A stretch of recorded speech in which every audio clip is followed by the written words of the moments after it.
Hey everyone, welcome to my channel. In this video, we are going to start our new chapter, that is term 2 chapter, Human Health and Disease. Term 2 का हमारा ये chapter है और biology का chapter है। बहुत ही important chapter होने वाला है, तो ध्यान से इस चैप्टर को करना। इस वीडियो के अंदर हम इसका इंट्रोडक्शन पार्ट करने वाले हैं, ह्यूमन हेल्थ एंड डिसीज का। 1 बाय 1 मैं यहाँ पे सारी सीरीज डालूंगी, पार्ट्स डालूंगी इस चैप्टर से रिलेटेड, जिसमें सारा चैप्टर ये कंप्लीट हो जाएगा।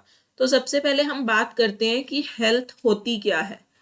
देखो, according to WHO, that is world health organisation, इसके अकॉर्डिंग हेल्थ को डिफाइन किया गया है कि जो हेल्थ आपकी होती है वो कंप्लीट फिजिकल, 3 चीजों से पर्सन की बॉडी परफेक्ट होनी चाहिए, then that person is healthy.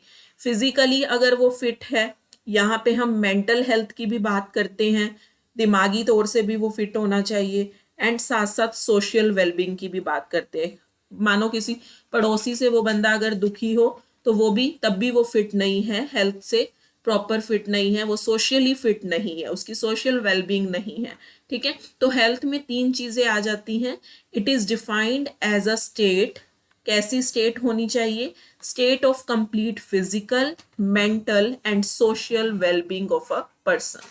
अब बात करेंगे कि कौन कौन से फैक्टर्स हैं हमारे जो आपकी हेल्थ को अफेक्ट करते हैं। तो पहली चीज आपका जेनेटिक डिसऑर्डर। पहली चीज क्या आएगी यहाँ पे? Genetic disorders. मान लो कोई जीन्स के अंदर चेंजेस आ जाते हैं, या कोई डिफेक्टेड जीन्स आपकी बॉडी के अंदर आ जाते हैं पेरेंट से, या आपकी पिछली जनरेशन से किसी एंसेस्टर के अंदर कोई जेनेटिक प्रॉब्लम हो, तो वो जीन्स अगर आपके अंदर आ जाते हैं तो that is also related to the genetic disorder, और ये चीज आपकी हेल्थ को बहुत इफेक्ट करती है। नेक्स्ट बात करते हैं फैक्टर्स में, तो इन्फेक्शंस। कोई भी बैक्टीरियल इन्फेक्शन हो गया, कोई प्रोटोजोन एंटर कर जाता है, कोई भी माइक्रो ऑर्गेनिज्म एंटर कर जाता है जो डिसीज कोज कर रहा हो आपकी बॉडी के अंदर, तो वो भी आपका किस में आ जाता है कि हेल्थ को अफेक्ट करता है। तीसरी चीज यहाँ पे होती है लाइफस्टाइल। लाइफस्टाइल, आप किस तरीके से रह रहे हो, क्या खा रहे हो, क्या पी रहे हो, कब सो रहे हो, आप एक्सरसाइजेस फॉलो कर रहे हो या नहीं कर रहे, योगा आपकी लाइफ में है या नहीं है, आप फिजिकल फिटनेस का कितना ध्यान रख रहे हो, खाना पीना आपकी टाइमिंग क्या है, कैसा पानी पी रहे हो आप, क्लीन ड्रिंकिंग वाटर है या नहीं है। तो ये सारी चीजें आपकी लाइफस्टाइल में आ जाती हैं। ठीक है, नेक्स्ट अब हम बात करेंगे, और भी बहुत सारी चीजें आती हैं जो आपकी हेल्थ को अफेक्ट करती हैं। जैसे बात करते हैं हम balance diet. Balance diet means ऐसी डाइट जिसमें आप कार्बोहाइड्रेट्स भी ले रहे हो, फैट्स भी प्रॉपर अमाउंट में ले रहे हो, वाइटामिन भी, मिनरल्स भी, तो ये सारी चीजें, प्रोटीन्स भी ले रहे हो, तो ये सारी चीजें बैलेंस डाइट के अंदर आती है। कंप्लीट डाइट मतलब आप ले रहे हो। अगर इनमें से आपकी किसी भी चीज की कमी हो जाती है तो आपकी हेल्थ इफेक्ट जरूर होती है। पर्सनल हाइजीन, आप अपनी कितनी साफ सफाई रख रहे हो, गंदा टॉवल तो यूज नहीं कर रहे, नहा धो रहे हो या नहीं रहे हो, तो ये सारी चीजें भी आपकी किस में आ जाती है, हेल्थ को अफेक्ट करती है। रेगुलर एक्सरसाइजेस वगैरह हो गया।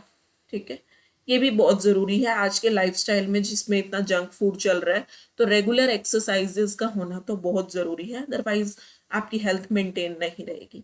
सो these are the factors, or we can say that these are the important things to maintain good health, अच्छी हेल्थ को मेंटेन करने के लिए।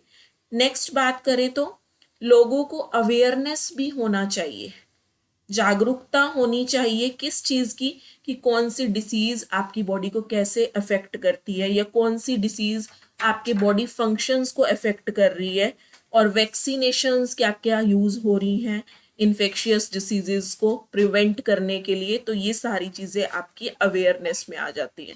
तो अवेयरनेस किस चीज की? अबाउट द डिसीजेस, एंड उनका क्या इफेक्ट हो रहा है on the different body function, effect on different body functions. ठीक है, तो ये सारी चीजें आपकी किसके अंदर आ जाएंगी? हेल्थ के अंदर। ये सारी चीजें का पता होना जरूरी होएगा, तभी आपकी हेल्थ अच्छे से मेंटेन रह पाएगी। वैक्सीनेशन का प्रॉपर पता होना चाहिए। ये मैं की पॉइंट्स यहाँ पे आपके लिए लिख रही हूँ ताकि आपको ये पॉइंट्स बाद में माइंड में रहे। उसके बाद जितना भी वेस्ट मटेरियल होता है उनका प्रॉपर डिस्पोजल होना चाहिए, प्रॉपर डिस्पोजल ऑफ वेस्टेज, ठीक है, ये भी आपका जरूरी है। Control of vectors, vectors means जो आपके एजेंट्स डिसीज कोज करते हैं, लाइक कहीं आपकी एनोफिल्स मस्किटोज होती हैं, फीमेल एनोफिल्स मस्किटो, वो भी हेल्थ को मतलब बहुत सारे डिसीजेस स्प्रेड करने का काम कर रही होती है, तो उनको भी कंट्रोल करना ज़रूरी होता है। Next is the maintenance of hygienic food, अच्छा खाना मेंटेन करना चाहिए आपको, एंड अच्छा आपको ड्रिंकिंग वाटर लेना चाहिए, ठीक है। तो मेंटेनेंस ऑफ फूड आपका और आपका क्लीन ड्रिंकिंग वाटर, ये सारे वाटर रिसोर्स भी किस में आते हैं, आपके हेल्थ में आते हैं। आपको गुड हेल्थ अचीव करने के लिए इन सारी चीज़ों का भी क्या करना पड़ता है, ध्यान रखना पड़ता है।